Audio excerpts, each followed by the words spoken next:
Yeah, good morning. So we are continuing with the Srimad Bhagavad Gita. This is chapter 5, and the verse that we are continuing is verse 7. If you recollect, we were talking about both the Karma Yogi as well as the Sankhya Yogi and the comparison between the two, which is the better path. The question which has been asked by Arjuna to Krishna, which is the path which suits me better?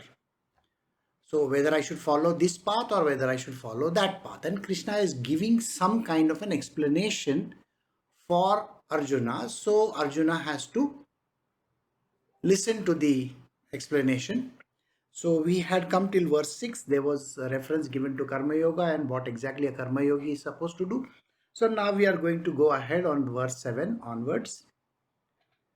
This is Bhagavad Gita chapter 5 verse 7.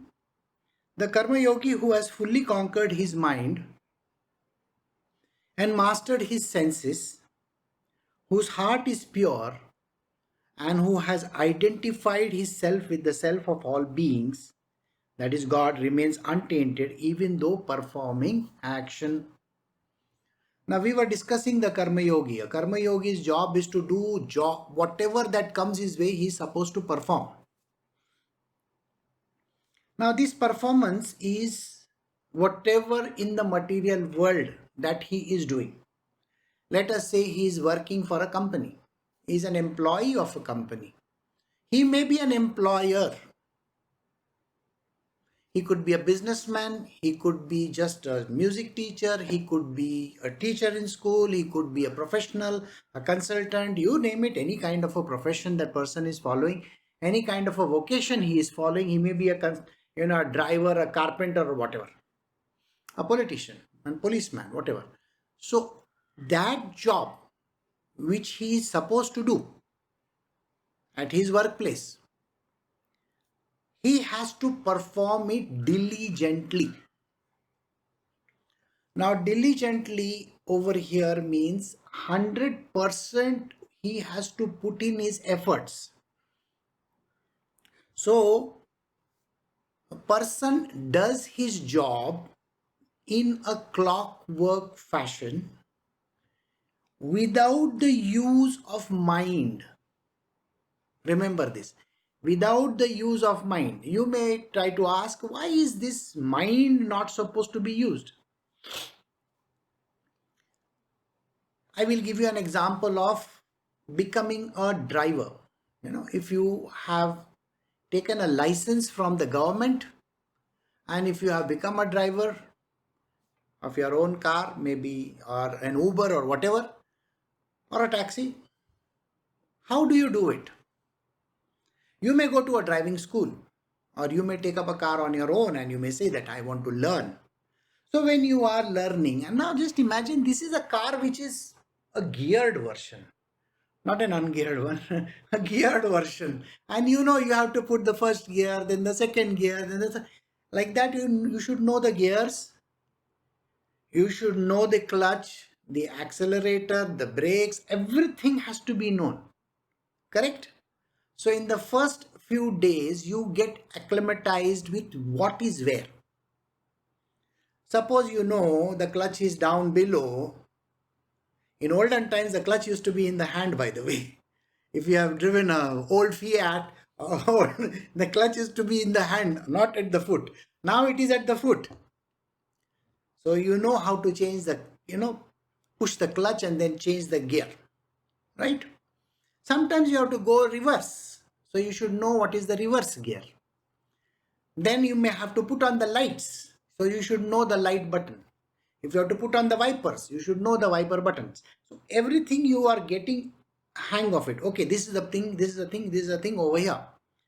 Now, after a month or so, you have become, you understood everything and now you are driving smoothly on the road with little glitches here and there.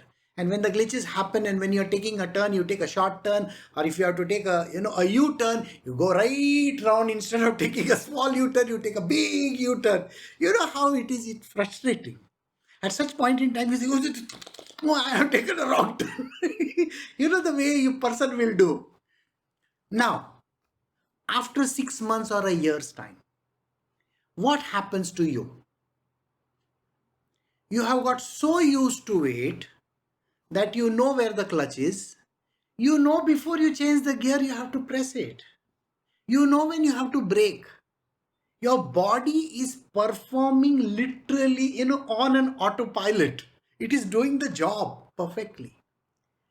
With your eyes, you may be seeing the signal turning red and you are coming to a halt. You know that. It is not necessary for you to say, oh, now I got to put in the second gear. Now I got to put in the third gear. You're not saying this kind of, lesson in your mind. Please brake, please brake, please brake. You remember that person who was sitting next to you, your teacher, the driving school teacher was telling you, brake, brake, brake, brake, brake. And you're going, oh. And instead of the brake, you're putting the accelerator. You know those mistakes that happen. But as you get used to that vehicle, it becomes so easy that you don't have to bother. And it is literally happening on its own. Imagine a master chef.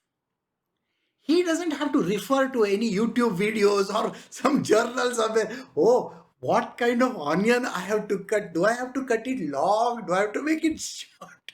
He doesn't have to go and ask anybody. He does it as if it is nothing. Tuck, tuck, tuck, tuck, tuck, tuck, tuck, tuck. You know the way, I'm sure you have seen in the videos how these master chefs cut. You know, you're doing like this, and by the time they have finished cutting, you're blinking your eyes and it is done. In the same way, in our life, we are on autopilot. A karma yogi is literally on autopilot. Let me tell you this much. In his world, he is performing actions so beautifully that they are literally like, a very beautiful music.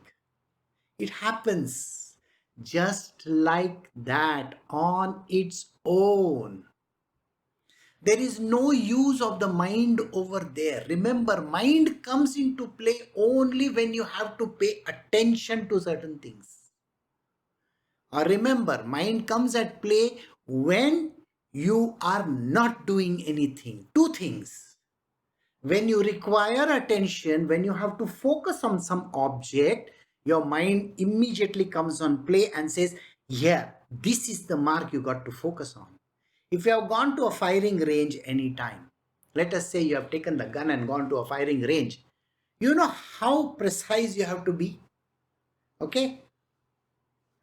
And you have to hold your hand so steady. Okay, just imagine that, how you have to hold a hand. Well, I was a kid, I was around 10, 12 years of age, and I used to carry a massive gun. And the recoil was so, you can imagine the recoil of a gun, how hard it is. This was not a gun, it's a big rifle. And I would practice. At that age, the aim was perfect. Absolutely. The amount of effort that you require to zero onto that target is so precise. You got to just see that target. So now do you understand? But after many years of practicing, I did not have to look also. The idea was, this is the target, you got to shoot over here, you have to shoot, period.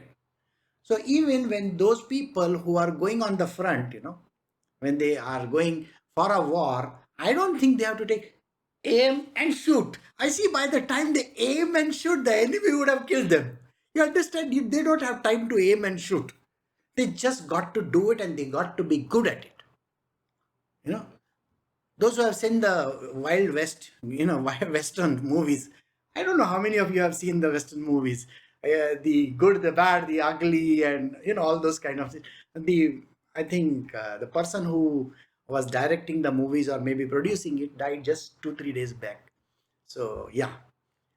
So the person who made these kind of movies, you see, Clint Eastwood, he will remove the gun and he'll shoot, tag, and the person is dead already. He has done it so automatically. Karma Yogi has to perform his actions exactly like that. I will give you now a very serious example. Imagine you are a butcher. You see, when you are a butcher, can you have sympathy for the animal in front of you?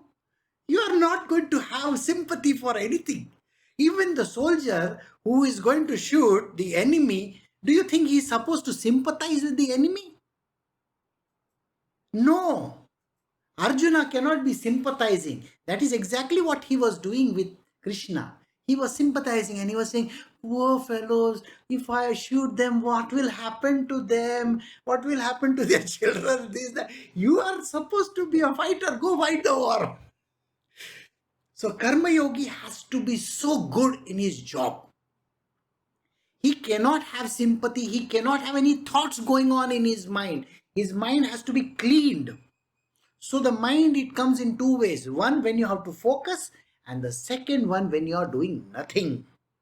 You know, when you are just sitting and doing nothing, your mind will cloud you and it will tell you, oh, this one was talking like this. You should see the clothes that person was wearing. You should see how that person was doing this. Ah, look at that person talking like this. So much of gossip goes on in your mind. And by the way, gossip doesn't require two people. One mind is sufficient for gossip with you. I mean, you are that idiot the mind is gossiping with. You have to understand that. So the mind keeps on telling you, it's like this, it's like this, it's like this. Sometimes the mind comes so strong that the reality is lost, and we will do this Sankhya Yoga right now. Wait for the verse to come. So Karma Yogi is not supposed to bother with his mind. His job is to do the job clockwork precision, absolutely perfectly, diligently, without using the mind. I gave you so many examples for you to understand that mind is not necessary. You are a machine who is doing the job, so do it diligently. Tuck, tuck, tuck, tuck, tuck, like that. Whose heart is pure. There are no thoughts in that, Okay, why should I be doing this? Am I getting paid for doing this job? You know how things are? In the material world today, people, those who do their job outside in the companies, wherever they are working, you know what they are thinking? I am getting paid only for this. I will attend only 2 meetings. Why should I attend all the 10 meetings in a day? It's not my job, I'm not required over there. They should pay me well. If they pay me well, then I will go and attend that meeting. But is that the way how you do it? That means your heart is not pure. A pure heart, a person with a pure heart does everything without any hitch. He doesn't put any reasoning over there at all. There is no reasoning in his world. He just does it because it has to be done. A Karma Yogi does his job without using his mind, thoughts, none of the senses are working. Senses are working means, like that, when you're looking at some object. No, he's just doing it automatically. He is on an autopilot. He just does it. Mind is completely stopped doing all those functions, and then he is absolutely pure at heart. There are no ulterior motives in it. No ulterior motives that I'm going to get so much or I'm not getting anything out of it. He doesn't think any of those things. Who has identified his self with the self. When you do the job, how do you do the job? You do the job with an intention that I have to earn this living. Okay? Why do I have to earn? Because I have to get food on the table. Because I have to, give my wife good clothes or stuff like that. I have to send my children to school. I have to take care of my parents. I have to take care of my people around. I have servant at home. The servant has got to be paid. The bills have to be paid. The electricity has to be paid. All these thoughts are going on in the mind of that person. And he is so busy in those thoughts. So he gets involved in the action thinking about these things. See, if he has a target to pay the fees by this month end, his target is very clear. Imagine a businessman selling, say, vegetables or something like that, groceries. Okay, a grocer. He is thinking, I got to pay the bill. So I got to make so much of money. A few days ago, I was somewhere and I was called and I was told, can you please give the money to this tailor because the tailor has not paid the rental. So I went from one place to another place so that the tailor can be paid. What is it that made that person think like this? So the tailor is not a karma yogi. The moment he starts thinking, oh, I got to pay the bill, oh, I got to pay the bill, oh, I got to pay the bill, every thought of his, he is becoming as mundane a human being as possible, as crass a human being as possible. The spiritual people know very well that God has made arrangements for me. And the money will come when the time is right. And the money comes. Got the answer? A person has surrendered himself to the divine. He is just doing his job not with any intentions. His job is to deliver the job perfectly. He does it with diligence. And when he does his job, he is not thinking about all these other things that are there around him. He knows very well that he is completely at the mercy of the divine. Such a person who does the job just for the sake of doing the job, which is his duty at that moment, without any thought of any kind, and with a clean and a pure heart, such a person is lost in the self. So his inner being is lost in the self. He believes that this God has given this job to me and I just have to perform. That's it. It's the divine who has given me this opportunity, this job, this whatever that I am doing, the business maybe. And God knows very well that I got to pay the fees, I got to pay the rentals, I got to pay this, and I have to give food, I have to pay my, children's whatever books and other things that I have to. Everything is under the command of God, and so I leave it to Him. Such a person, his self, his inner being, is lost in the higher self.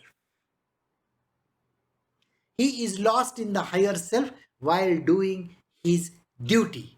He is called a karma yogi. He remains untainted even though performing action. Though he is performing karma, that means the actions are going on and on and on without any thought, without any use of mind or his senses, and his heart is pure and he is doing the job for the sake of doing the job very perfectly, putting 100% of his efforts in it without any ulterior motive. Such a person has lost himself in the self, is doing the job for the divine. He is an instrument of God. So if he is an instrument of God, why is he concerned with the karma? There is no karma happening. Do you understand? I will give you one example to understand this. Let us say you are running a mixer grinder. And when the mixer grinder is on, suddenly a spark comes out of it and it sputters and comes to a halt. Do you take a stick and beat that mixer? I mean, just imagine, you mixer, you're not doing your job. I mean, you're not going to do that. You understand that it is a machine. So no karma is accruing to it. Do you get that point? You don't think that the machine requires one beating. Why he is not performing? He is not a Bajaj ka bike, in olden times, we had to literally bend the bike like this and give it a solid kick before it started. Nowadays, you don't have to do that. You put one small button, grrr, it will come on. So that is the difference which happens over there today. But we don't go and beat the machine, huh? Yeah, those who know, remember the old radios, radios or the televisions with all those moving, there are lots of parts inside, not the current television. You see, with all those small, I don't know what you call them, diodes and all those things inside. You know what you had to do? You had to give it a small, solid whack. Dabak, you have to give it with one hand. Then it will start working. Our radios used to be like this, the old radios, and the old televisions. So you keep on hammering on time, tuk, tuk, tuk, tuk, tuk, and then the television will come on. Sometimes it was like that. But nowadays you don't have to do that. You do that, you will have to pay the fine. You'll have to buy a new one because it is LCD, LED, I don't know what. They lead you by the nose, to buy all this nonsense. Anyway, coming back to our thing. So, performing actions. Actions get performed on their own. So, such a person who does these actions literally like a machine belonging to God. You are the machine which is the instrument of God, correct? If you are that instrument and He is the one who is operating you, then you are doing your karma yoga and you will not incur any karma whatsoever. So, no sin comes to you. No karma comes to you. Such a kind of a karma is called nishkam karma. Performing action and yet not performing it. Got it? So we move to the next verse. We are doing chapter 5, Bhagavad Gita, verse 8 and 9. However, the Sankhya Yogi who knows the reality of things must believe that he does nothing, even though seeing, hearing, touching, smelling, eating, drinking, walking, sleeping, breathing, speaking, answering the call of nature, grasping and opening or closing the eyes, holding it, is the senses alone that are moving among the objects. So, a lengthy verse, but very simple one. So now we move to the Sankhya Yogi. So what we did was called the Karma Yogi's way. Now what the Sankhya Yogi does? A Sankhya Yogi is a person who does things, eating, drinking, sleeping, all those long words that I said just now. He does everything. He sees, he hears, he touches, he feels, he does everything. He sleeps also. He goes to the toilet also. Everything he does. This yogi, who is called a Sankhya Yogi, he knows the reality of things. What is the reality of things? Now let us try to understand. What is this reality? The reality is simply this. You are drifting in an ocean. You are drifting in an ocean or a river, and the ocean is making you do things. The river is making you do things. It is not you who is doing it. Did you understand this? You see, have you ever gone in a sailboat? Some of you might have gone in a sailboat. I'm not telling you all those fancy boats that you see, George Clooney's boats and this one boat and that one. No. A simple sailboat when you are there in the sea or some river, you might have gone. You pull that thing and yeah, it sails and it goes. Anybody is pushing it? You see, the person who is rowing it is also not rowing it. You see, the oars are lying just like that. Yeah. I don't have to tell you what an oar is, no? Huh? Okay. The oar is just like that. and the boat is going ahead. Just like that. It just keeps on going. You know who is pushing it? The wind is pushing it. The wind is in this direction and your boat is going in that direction. On its own. As a kid, when you are playing, I'm not saying that you are playing in the gutters, but let us say if you were playing in the muddy waters outside and there was a gutter over there, open drains are there, Hey, have you seen how the water enters the drain? It goes in a whirl like that. Huh? It's like that whirlpool thing. It goes like that. Now you will put one small boat over there, that small boat we used to make as a kid. You put it over there in the water, and because of that thing, it gets dragged in literally, and on its own it is gone. You've seen that happen, isn't it? So this kind of activity, is it driven by you? No. You are not the driver. You are not even pushing that thing. You are not doing anything. You just made a boat and put it inside the water. And the water has taken it ahead. As a kid, we have done this kind of a thing. Imagine you are that fish in the river or the sea. The sea is pushing you. The river is pushing you ahead and ahead.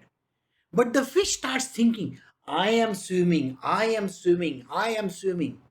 He is not a Sankhya yogi. The fish who thinks that the river is doing the job, I am just floating over here, I'm just going ahead. That is a Sankhya yogi. So, did you get that understanding? A Sankhya yogi does it with a clear understanding that he is not the doer. God is making everything happen. Have you seen certain snakes? You know? Or have you ever seen the Venus flytrap? You know Venus flytrap? And the small that plant which is there which eats mosquitoes and flies and all that. You know what it does? You can see, the Venus flytrap is kept the trap open like this. And suddenly what happens? One mosquito will come and sit, or one fly will come and sit, and it will try to see go like this, and suddenly it will close like this on that fly. It is on its own, it's happening. Have you seen that? You can go and watch a video in YouTube. You will see how beautiful that is. Okay, there is one plant which is called Lazari. I don't know English what you call it. Lazari means, it is very shy. If the leaves are open like this, okay, and you go and touch it like this, they will all close like this on its own. Why? That is natural. It is happening on its own. Correct? So, if you can think like this, you are a Sankhya yogi then. Your eyes are doing their job. Okay? A Sankhya yogi, he doesn't pay attention to what his eyes are doing. His nose, you see, he is breathing with it, but he is not saying, I am breathing, I am breathing, I am breathing. You got it? His ears are hearing the sound. He's not going to put his hands in his, I don't want to hear. He's not going to do that. The ear's job is to hear. What difference does it make? So he says it's okay. He has to eat food. He's eating food.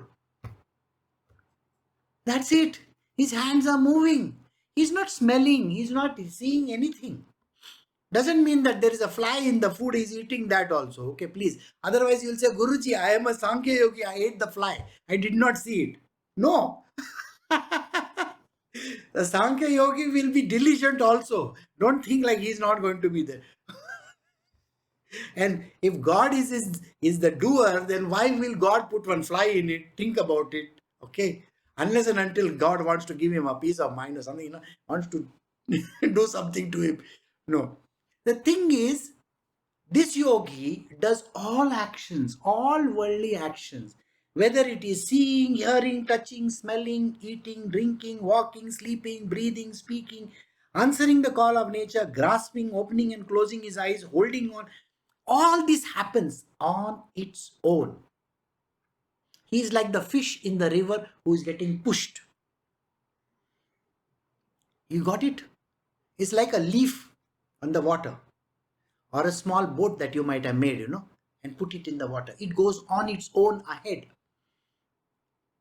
A Sankhya yogi knows this is the answer.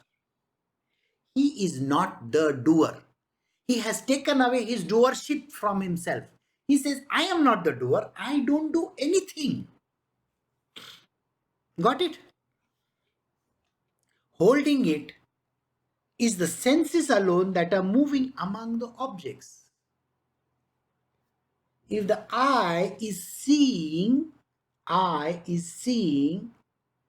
his mind is not in it. Huh?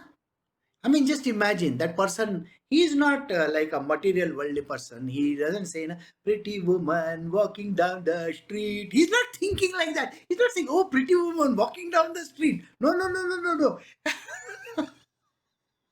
And the Dudley Moore film, where she dances the red color thing. Okay. No, nothing like that. Nothing is happening to him. His eyes may be seeing a pretty woman walking down the street, but his mind is not registering it. He's not registering that she is a pretty woman and she's walking down the street. It doesn't register in his mind. Got it? His eyes may just look. It doesn't mean that he's zonked out. Okay? He's high on drugs. You know how guys who are high on drugs, how they look like that. Okay, he's not like that. He is watching that person, but is not thinking about it. Got it? Such kind of a person, where his eyes, the senses, okay, seeing, is just seeing the object, but it is not registering. His ears are hearing the words. This fellow is a duffer. Okay, he's listening to these words. That fellow is a duffer. But he's not registering it. So his mind is not saying, oh, I am a duffer. What does he think? I'll show him. I'll give him a box. He's not thinking like that. See, because it is not registering in his mind. Got it? Well, he can smell. The smell, the sense of smell is there. He can smell that the varan is getting burnt in the kitchen, but he's not bothered about it. It's not that he's not going to turn off the gas. He's going to, but he's not caring about it. It's not registering as a crime, as something bad. No. It has to happen because that is the will of the Lord. Do you get the point? It is the will of the Lord and the Lord wants it like that, so it happens. Who am I to bother about it? My job is to do my job diligently. That is Karma Yogi. A Sankhya Yogi says, doesn't matter. Why? Because I am just a tool. God is pushing me doing these jobs. I have to do. The senses are working with the objects. I have given this example many times, but I will give you once again. A yogi, a teacher and a student had gone near the river side. The river was swollen and there was a very beautiful woman sitting at the riverside. And she was waiting for somebody to take her across the river. Now she couldn't swim, so she tells this yogi, this teacher, she says, you are a hefty man, you know. Can you carry me on your shoulder and drop me on the other side of the river? So he says, okay. He says, hop onto my shoulder. So she hops onto the shoulder and then they go across and they drop her over there. The teacher drops the student, that particular lady, over there. And the teacher and the student start walking away. After an hour or so, the teacher is walking and the student is asking, he's looking at the teacher and he says, it must have been a great experience to carry such a beautiful lady on your shoulder, no? So the teacher looks at him and says, I dropped her at that river bank. Why are you still carrying her? So this person who dropped her at the river bank over there is a Sankhya Yogi. He has done his job. That's it. It doesn't bother him.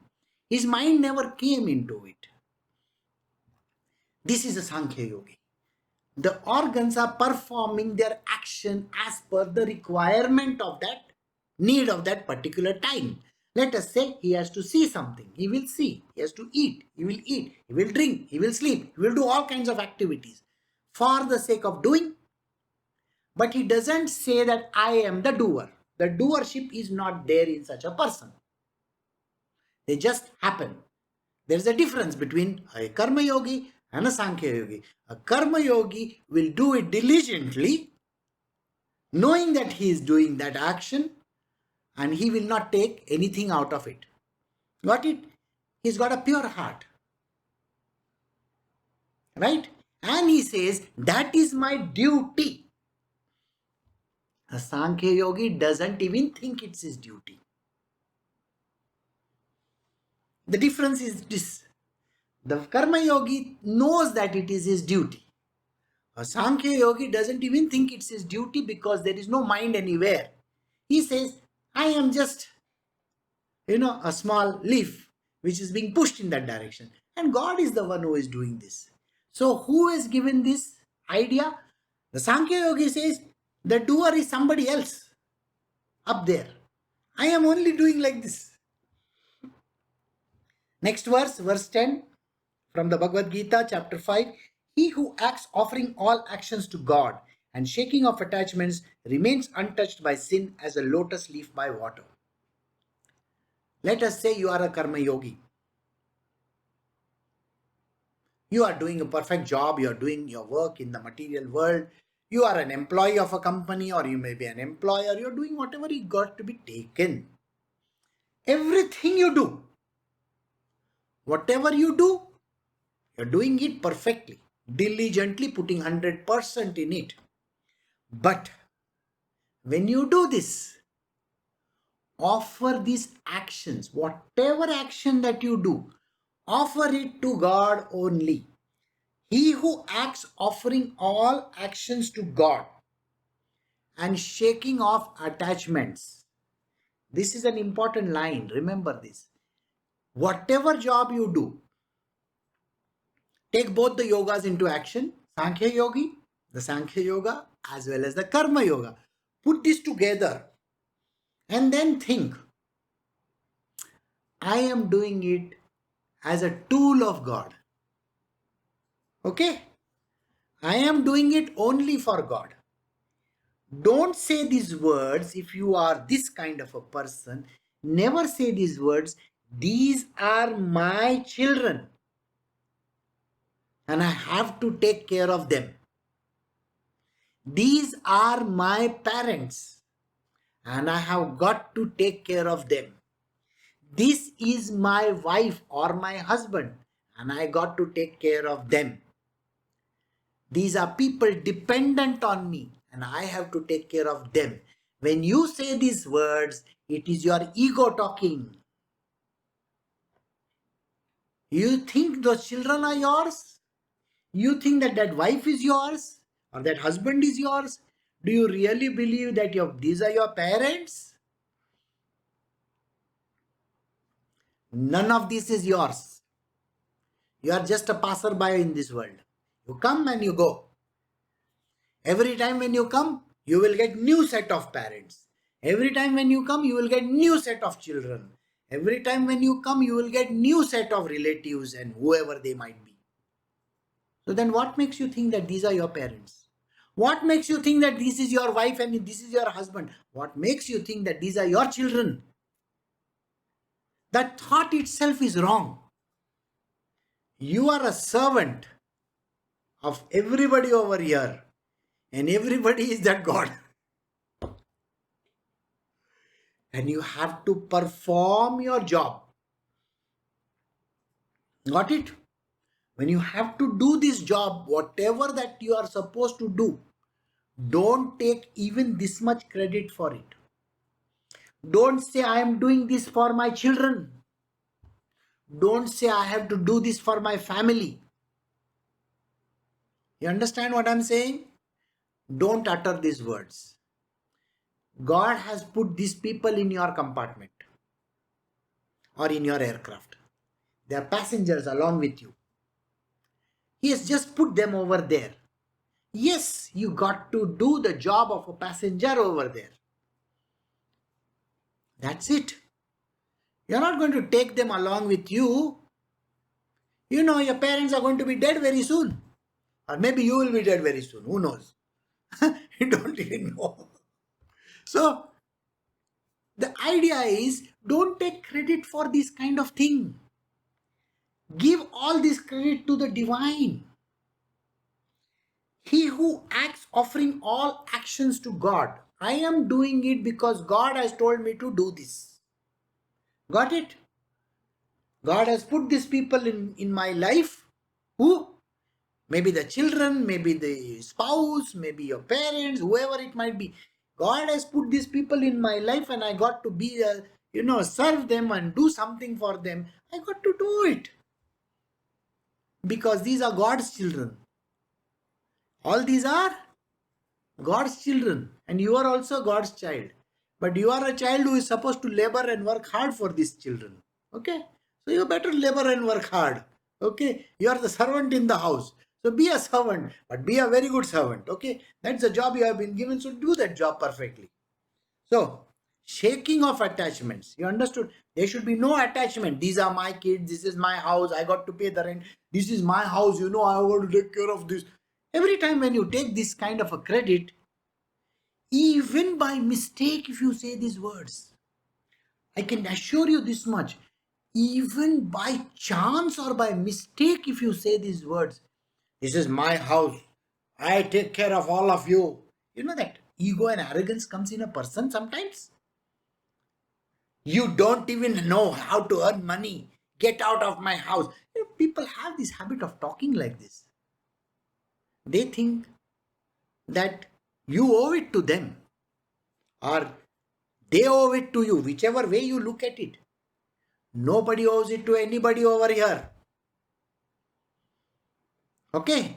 Nobody in this world owes it to another person. They owe it only to the divine. The divine has put these people along with you. So if your job is to serve them, serve them. Know your job thoroughly and do it the way it has to be done perfectly. So this kind of a person who doesn't have any attachment whatsoever remains untouched by sin is like a lotus leaf by water. Have you ever seen a lotus leaf?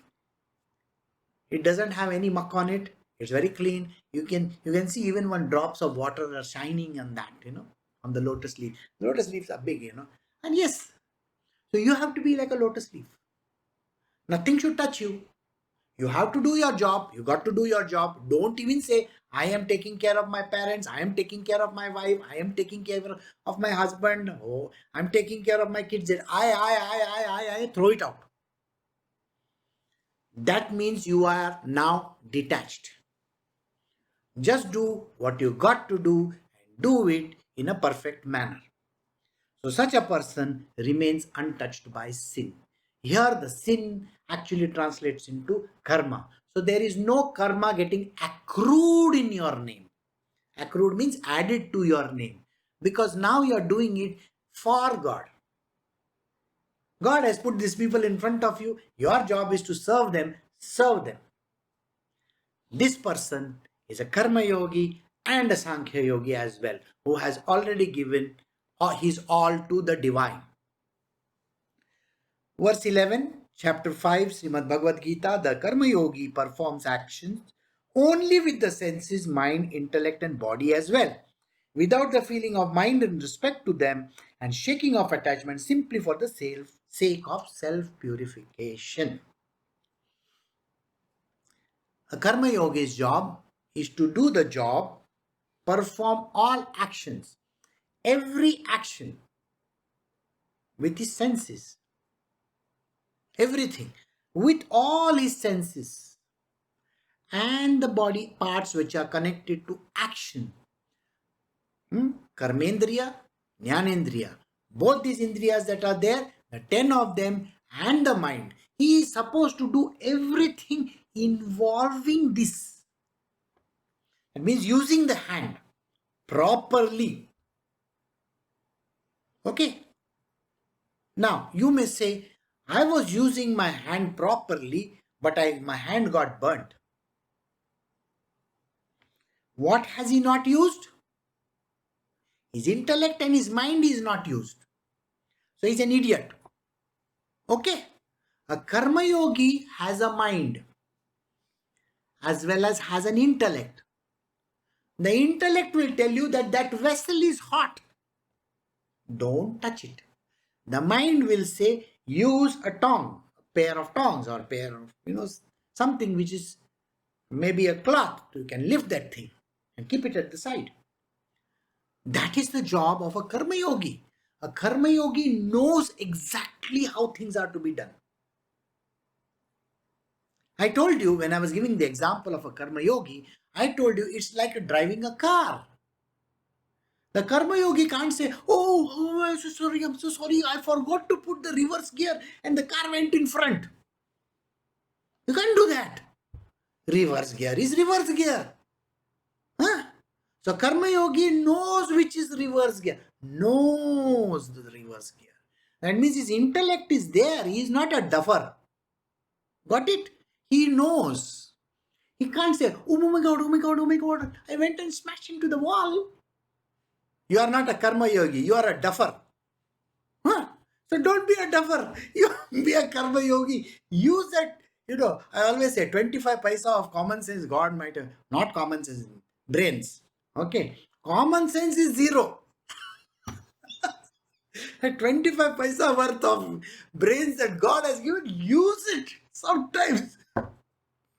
So this is the point. The point is, use that brain which God has given. The intellect which you have. When you use the intellect, you know very well that this is what you got to do. Your mind will guide you correctly. Your senses will perform at the right moment. So if you have to put the reverse gear, you know very well that your leg is pushing not the accelerator. Don't say accelerator. Otherwise, you're going to smash into someone. The clutch is going to push the clutch. And with your hand, you will change the gear to reverse. And then with your other hand, you are going to hold the steering wheel. Otherwise, you will say, oh, let God handle the steering wheel. Please don't expect God to handle the steering wheel. You handle it. Okay? And then push the accelerator slowly. Not very fast. Otherwise, you'll go and smash somebody behind. Slowly. So now you understood a karma yogi uses all these four. What? Senses, right? Both, all kinds of senses. Eyes, ears, nose, everything. Seeing, hearing, touching, all those things. Plus organs of action, right? Organs of action are hands, legs, all these. He performs that. And then what does he do? He uses his mind. His mind has to be used. Otherwise, you will be a duffer. So use the mind perfectly. And then use that intellect, God-given intellect. 25 paisa brain. Remember? Beja. Otherwise, you will have beja fry. Okay, use that. Use it along with the body. The body has got it. So use it perfectly. And don't think, I did it. Don't say these words, I did it. I think that Steven Spielberg must have said it, no? Or George Lucas. One of them said, I did it. Okay, let him do. You don't do. Okay? You don't say that I did it. The I did it is a problem for you. If you say I did anything, even if you are earning the money and giving it to your family, even if you are picking up something from the roadside, maybe you saved a small puppy coming in the way. You had to use your eyes, to use your hands and put it at the side. You did all these things. Don't say, I saved the puppy. I saved the... Who the hell do you think you had to save the puppy? You are nobody to save the puppy. It's the God who is made an idiot like you do that thing. Okay? He uses you like a tool. Always remember this. God uses these tools properly at the right time. Many a times people have asked me, but you never did anything. I said, don't worry. God has never told me to do that, so I can do it. See, there are lots of times which a yogi has to see certain things and yet he doesn't do anything. That happens. A karma yogi or a Sankhya yogi. Now let us take a case of a Sankhya yogi. A Sankhya yogi is sitting over there in a meditative posture, and his eyes may be, glassy eyes. Have you seen? His eyes are open, but he is not there. Not there, kind of a person. Knock, knock, knock. Who is there? Nobody there. So his eyes are there, but he is a Sankhya yogi. He can see someone pass by. He's not doing like this, like this all the time. Okay, that karma yogi will do. Remember this. Sankhya yogi, something passes in front of him, he is not even going to look in that direction. But you see, a karma yogi, he is looking at the object, and his neck is also going like this. It's going like this. It's going. The difference in these two, you understood this difference in the two. Sankhya yogi, things pass by and nothing happens to him. But a karma yogi, the object comes in front of him, pretty woman walking down the street, he's walking, he's looking at her. So this is what happens to the karma yogi. But a karma yogi has to use all the four, right? So he uses everything, and yet he doesn't accept it. He doesn't say, this is mine. A funny thing would happen, Imagine there is a pen, and you might have gone somewhere, you might have gone and you are writing a form. Okay, now in a hospital also where you go, you're writing the form, and suddenly, you turn around and you're paying the money at the counter, saying that for the registration you are paying, and suddenly a pen which is lying over there, somebody comes and picks it up and starts writing with it. Even, he took my pen, he took my pen, he took my pen. In coronavirus time, so you are going to be very diligent about it. You're not even going to allow that person near you. But imagine during the rest of the time, he took my pen without my permission. How he could do it? Yesterday a funny thing happened. They parking the car. Okay, these people were parking the car, and suddenly it was going to go slightly ahead in just, actually it's not going into their parking space or anything like that, but it was just going to go sort of, not even touching it. The lady standing over there came and started blasting these people over here. How can you do this? As if that person is not even doing anything to you. But still, that is, the person is neither a karma yogi, nor a Sankhya yogi, nor any yogi. He's a dobi. I mean, useless bugger. I tell you, whoever this person is. You got to understand. What is that person doing? Nothing. He's taken my parking space. But you don't even have a car. You don't even have a car, and yet you are saying, he's taken my parking space. What are you talking about? You got the point? So the answer at such points is, why are you bothered? You are neither a karma yogi nor a Sankhya yogi then. I told you, you are a nincompoop, stupid fellow. Don't bother yourself about all these things. Okay? At the end of the day, God will deliberately put some car in your parking space, and then you will have a problem in your life. You understand, no? Why is God doing all these things? He's provoking you. He's trying to see whether you are getting irritated or no. Have you ever seen God do these kind of funny things? Deliberately the person will come and do something. And then you say, see, I told you, no, this person is doing like this. Why is the person doing like that? Because it's deliberate action. God wants to see whether you are one of those yogis or what. So you are none of those. Tick, fail. Fail. So this is what he says. This feeling of mine should never be there. Don't take the credit for anything. Shaking of attachments. Don't keep on saying, this is my space, my space is gone.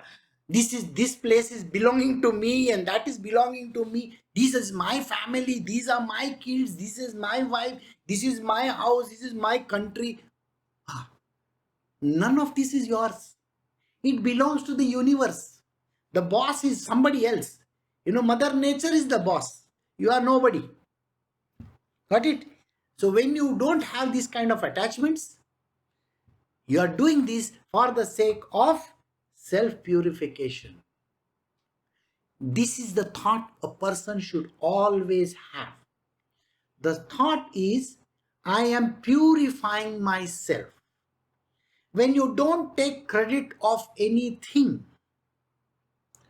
nothing, you are performing the actions diligently. Got it? When you are not taking credit of anything, you are just performing the actions diligently. Keep that thought in mind.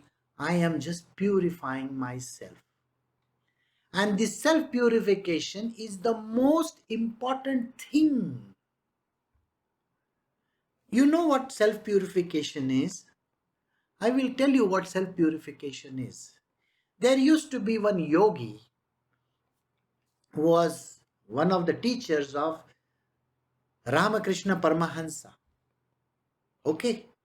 He was called Nangta, or he was a Vedantist. He was also known by another name, Totapuri. So Totapuri had one small kamandalu with him, a small water pot. Every day he would go and he would take the sand from the river bed, near the river, and with the water of Ganga over there, he would clean. Every day he would do that for a very long time. So Ramakrishna Paramahansa one day asked him the question, why do you have to clean it every day? Does it become dirty? So Totapuri told Ramakrishna Paramahansa, yes, I have to clean it daily. Understand one thing. This I will tell you from your material worldly point of view. Let us say you are going for a morning walk, or you are going to the gym, or you are doing yoga for half an hour. Every day. One day you miss it. One day if you don't perform that yoga, one day if you don't go out for a walk, one day if you don't do the duty which you are supposed to do, you have so much of dirt on you then. You see, dirt means what? Yesterday you ate your meal. That 20 or 50 grams of fat is still in your body, by the way. When you go for a walk, maybe you are getting rid of 300, 400 calories, kilocalories. Isn't it? But today it has not gone. And because it has not gone, it has got accumulated for that one day. Now you understand why it is important to clean that vessel every day. So if you have to go for a walk every single day. Don't say, today is a holiday, I will eat less, I will not go for a walk. Body doesn't understand that. Body is knowing one thing very clearly. You may say, I ate less that day. You know what? For compensating for that less, the body's previous day and today's day, it will make you eat that much amount of fat. Did you get what I'm saying? So don't try to fool the body. Don't try to fool the body. If you have to do it in clockwork precision, not a single day out.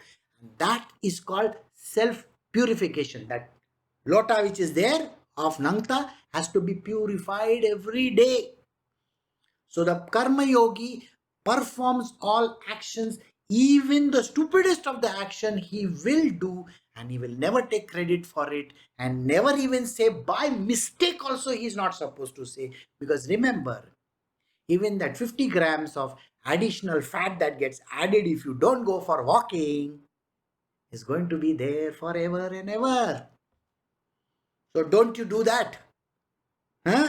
You are doing it for the purification of yourself. This much you got to remember. Do everything because it's got to be done literally in clockwork precision, because you are the machine and God is the operator. Okay, so we have come to the end of verse 11. Next time we will do verse 12 onwards. So I'll take your leave and you have a great day ahead. My 4:30 satsang will also be there.